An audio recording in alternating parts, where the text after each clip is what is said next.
Hi, my name is Cooper Norris, and I'm going to talk about broken arrow incidents, which are way scarier than they sound. Broken arrow incidents refer to any instances in which the US mishandles, loses, or otherwise has accidents with nuclear weapons.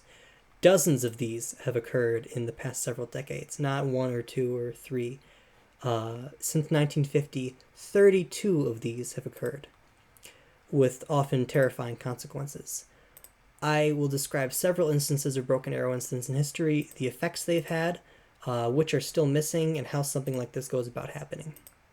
Starting with historical examples. The Kerry Rosenfeld of Atomic Archive, the first instance of this happened in 1950. A B-36 was flying from Alaska to Texas, and somewhere along the Canadian coast, they started getting mechanical issues. It eventually got such that they had to shut down 3 of the engines. Eventually, they were forced to bail out, and they dropped at 8,000 feet of altitude. They dropped the nuke into the ocean, where they later reported seeing a bright flash and a shockwave. Fortunately, the nuclear material itself didn't detonate, but the high explosive in the bomb did. The crew was able to safely bail out onto British Columbia. They all survived. The airplane wreckage was later found in Vancouver Island. But it was a terrifying incident all around, the first of many. Via University of Southern California in 1958, a B-47 taking off from Dyess Air Force Base in Texas caught fire during takeoff, forcing the crewmates to eject. Now, a B-47 looks kind of like this, not to be confused with a B-52, which we'll go over later. The crewmates were forced to eject because of the fire, but one was stuck in and died in the crash. The crash caused the high explosives in the nuclear warhead on board to detonate, creating a crater 35 feet wide and 6 feet deep. They left it for quite a while. The uranium waste was only cleaned up in 2011, which from 1958 is a very long time to leave it there. But, I guess it's all cleaned up now, but as you can see, there's terrible environmental impact of stuff like this.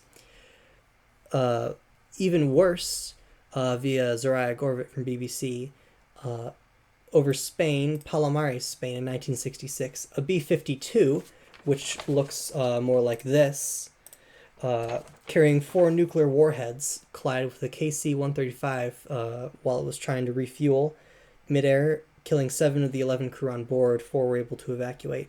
The high explosives from 2 of the warheads detonated on impact with the ground, and the other 2 warheads were lost in the ocean, recovered 3 months later during a very extensive search. The environmental impact of this was so much that the U.S. was forced to clean up and take back about 1,400 tons of contaminated soil. It's, I believe, still in safe storage somewhere in the U.S. And as you can see, there are terrible effects, which I'll go over next. First of all, it really looks bad when you have something like this happen. You don't want to be the one who lost your nukes, and it happens to almost everybody. Everybody who has nukes, that is. But obviously, there's very little information often to go off because governments don't want things like this getting about. So unless you're from the US or somewhere else like that, you're very likely not going to find any information related to these things. The environmental impact of these is terrible. Often plenty of radioactive pollution with, uranium waste, because these never detonate as nukes, right? But the high explosives do explode, and the nuclear waste, or the uranium waste, just gets scattered all over, sometimes in the ocean, sometimes somewhere else in the environment, but it takes a very long time to clean that up if they do, and often they don't. Now, it could be worse. There are several instances of nukes being lost, not detonated, and never recovered, still out there in the ocean. Most interestingly, in 1958, when they were apparently dropping nukes like potatoes, over Tybee Island in Georgia, a Colonel Howard Richardson was on a training flight in a B-47. Again, this, not this. where he was carrying a nuclear warhead, a hydrogen bomb, at 38,000 feet. An F-86 managed to hit it, damaging the wing. The B-47 lost control but regained at about 20,000 feet. They decided to drop the nuke just off the coast of Savannah in case they needed to do an emergency landing. It fell into the water without any sort of incident, and it was never seen again. Everyone survived. To reiterate, there is a nuke off the coast of Savannah. Still, it's there. You don't know where it is. I don't know where it is. They never found it.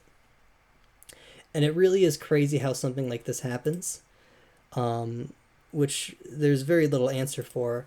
It's just things like this get mishandled from time to time.